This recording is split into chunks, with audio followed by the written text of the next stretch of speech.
Assalamu alaikum students. My name is Akib Maqsood Hashmi, Assistant Professor of Physics for PCSS Foundation Boys College. बेटा आज हम second year physics chapter 18 के atomic spectra का lecture number 2 पढ़ेंगे, जिसमें हम radius of hydrogen atom को calculate करेंगे। बेटा बोर के पोस्टुलेट के मुताबिक इलेक्ट्रॉन जो है न्यूक्लियस के अराउंड स्पेसिफाई ऑर्बिट में रिवॉल्व कर रहे होते हैं।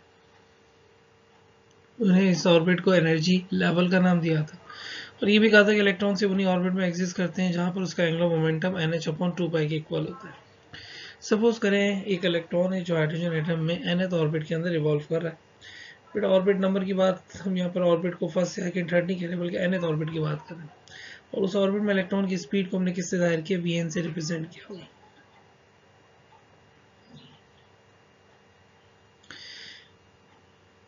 बेटा न्यूक्लियस और इलेक्ट्रॉन के दरमियान उनके चार्जेस की वजह से एक फोर्स पाई जाएगी जिसको हम इलेक्ट्रोस्टैटिक फोर्स कहेंगे।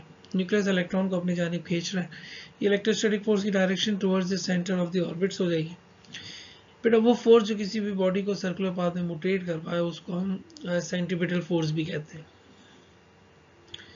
तो बेटा इलेक्ट्रॉन पर लगने वाली फोर्स जो न्यूक्लियस की फोर्स है वो टुवर्ड्स द सेंटर है, यानी न्यूक्लियस अपनी जानिब उसको क्या कर रहा है, अट्रैक्ट कर रहा है। तो बेटा ये फोर्स बेसिकली इलेक्ट्रॉन को उसके ऑर्बिट में रिवॉल्व करने में मदद देगी, तो ये सेंट्रीपिटल फोर्स के इक्वल हो जाएगी। तो बेटा हमने सेंट्रीपिटल फोर्स को इलेक्ट्रोस्टैटिक फोर्स के इक्वल ले लिया। सेंट्रीपिटल फोर्स का फॉर्मूला होता है mv²/r, जबकि इलेक्ट्रोस्टैटिक फोर्स का फॉर्मूला होता है kq1q2/r²। बेटा यहाँ पे q1 चार्ज ऑफ इलेक्ट्रॉन लेंगे और q2 charge of the nucleus लेंगे। बेटा सेंट्रीपिटल फोर्स के मुताबिक इलेक्ट्रॉन का मास m हो गया, वेलोसिटी vn हो गई, तो क्या लोगे बेटा mvn² और रेडियस ऑफ द ऑर्बिट हमने rn सपोज किया हुआ है। जबकि इलेक्ट्रोस्टैटिक फोर्स हमने क्या लिखा बेटा KEZD/rn²। बेटा यहाँ पर E चार्ज ऑफ इलेक्ट्रॉन है और Z charge of the nucleus है, और Z से मुराद एटॉमिक नंबर कह लें या एटॉमिक चार्ज नंबर कह लें। अब न्यूक्लियस में जितने प्रोटॉन होंगे Z की तादाद बढ़ती रहेगी, न्यूक्लियस का चार्ज भी क्या कर जाएगा, इंक्रीज कर जाएगा चार्ज ऑफ इलेक्ट्रॉन की मल्टीपल के लिहाज से। बेटा आपके पास आ रहे दोनों साइड मौजूद था, कैंसिल कर दिया तो क्या बचा बेटा mvn² k E से E मल्टीप्लाई होगा ZE²/rn हो जाएगा। बेटा इस फॉर्मूले में वेलोसिटी के अलावा बाकी सारी चीजें कांस्टेंट है, रेडियस ऑफ nth ऑर्बिट हमने कैलकुलेट करना है। तो बेटा हमारा काम क्या है, वेलोसिटी को कैलकुलेट करना। लेकिन यहाँ पे Z क्या लेंगे बेटा, हाइड्रोजन एटम की बात हो रही है तो हाइड्रोजन के लिए एक सिंगल प्रोटॉन होता है, न्यूक्लियस में तो एटॉमिक नंबर 1 होता है।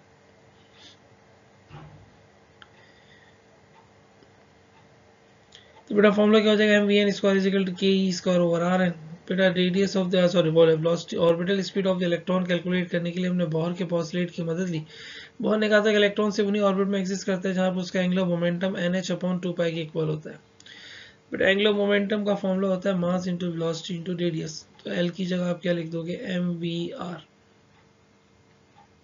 nth ऑर्बिट के लिए वेलोसिटी vn और रेडियस ऑफ ऑर्बिट rn लिया हुआ है। बेटा यहाँ से vn को सेपरेट करोगे तो vn बराबर हो जाएगा nh/2πmrn के इक्वल हो जाएगा। हम इस फॉर्मूले में vn की जगह vn² की जगह वैल्यू रिप्लेस करनी है, तो बेटा स्क्वायरिंग बोथ साइड कर लें। तो vn² = n² h² 4π² m² rn² हो जाएगा। बेटा इस वैल्यू को इस फॉर्मूले में रिप्लेस करेंगे। देखो mvn² = ke²/rn, तो vn की जगह आपने क्या लिख दिया बेटा nh² 4π² m² rn² ke²/rn। बेटा लेफ्ट हैंड साइड पर डिनोमिनेटर और न्यूमरेटर में दोनों जगह मास मौजूद है, तो एक मास कैंसिल हो जाएगा, और लेफ्ट हैंड साइड के डिनोमिनेटर में रेडियस भी मौजूद है और राइट हैंड साइड के डिनोमिनेटर में रेडियस मौजूद है, तो रेडियस भी कैंसिल होगा। तो बेटा कैंसिल आउट के बाद जो फॉर्मूला बचेगा आपके पास, लेफ्ट हैंड साइड पर आपके पास n² h² divided by 4π² m rn रह जाएगा, जबकि राइट हैंड साइड पे सिर्फ ke² रह जाएगा। मुझे rn की वैल्यू चाहिए, rn को सेपरेट करेंगे, तो बेटा rn बराबर हो जाएगा n² h² divided by 4π² m ke² के। बेटा यहाँ पर n नंबर ऑफ ऑर्बिट को रिप्रेजेंट कर रहा है, इसके अलावा बाकी तमाम फैक्टर कांस्टेंट है, जिनमें सबसे पहले हम बात करेंगे h प्लैंक कांस्टेंट कहलाता है 6.63 × 10⁻34 जूल सेकंड। पाई की वैल्यू 3.14 होती है।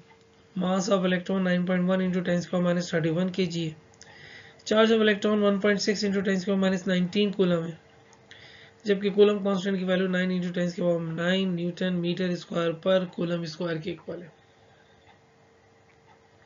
बेटा इन वैल्यू को इस फॉर्मूले में रिप्लेस करेंगे तो बेटा सॉल्व करने के बाद जो हमारे पास आंसर आएगा एन स्क्वायर की वैल्यू अपनी जगह रही 0.053 इंटू 10⁻⁹ मीटर। बेटा -9 पेरफेक्स नैनो कहलाता है, तो इसको आप यूँ भी लिख सकते हो r N is equal to 0.053 n square nanometre. बेटा अगर हम फर्स्ट ऑर्बिट की बात करें तो फर्स्ट ऑर्बिट में इलेक्ट्रॉन की वैल्यू जो होगी रेडियस आर नॉट से जाहिर करेंगे और एन की वैल्यू 1 हो जाएगी। तो एन की वैल्यू 1 पुट करने पर आंसर क्या आ जाएगा, r N is equal to are not is equal to 0.053 into nanometre के लिए 10⁻⁹ मीटर के लिए। तो बेटा 0.053 nm या नैनोमीटर आर नॉट के इक्वल होता है। तो वो ऊपर जो इक्वेशन में ग्राउंड लेवल से पहले हमने वैल्यू निकाली थी r N is equal to 0.053 n square n m, तो बेटा वहाँ पे 0.053 एन एम की जगह आप क्या लिख सकते हो, आर नॉट। तो वो इक्वेशन क्या हो जाएगी बेटा आपके पास, R N is equal to are naught N square. बेटा ये फॉर्मूला क्या बता रहा है कि फर्स्ट ऑर्बिट का रेडियस आर नॉट है। अब जैसे जैसे ऑर्बिट बढ़ते जाएंगे उसका रेडियस भी क्या करेगा, बढ़ जाएगा। और कैसे बढ़ रहा होगा, हर आने वाले ऑर्बिट का नंबर ऑफ ऑर्बिट के स्क्वायर को radius of the first orbit से मल्टीप्लाई करेंगे तो नया ऑर्बिट का रेडियस बन जाएगा। यानी सेकंड ऑर्बिट का रेडियस जो होगा बेटा 0.053 को 2 का स्क्वायर यानी 4 से मल्टीप्लाई करेंगे तो आपके पास radius of the second orbit आ जाएगा।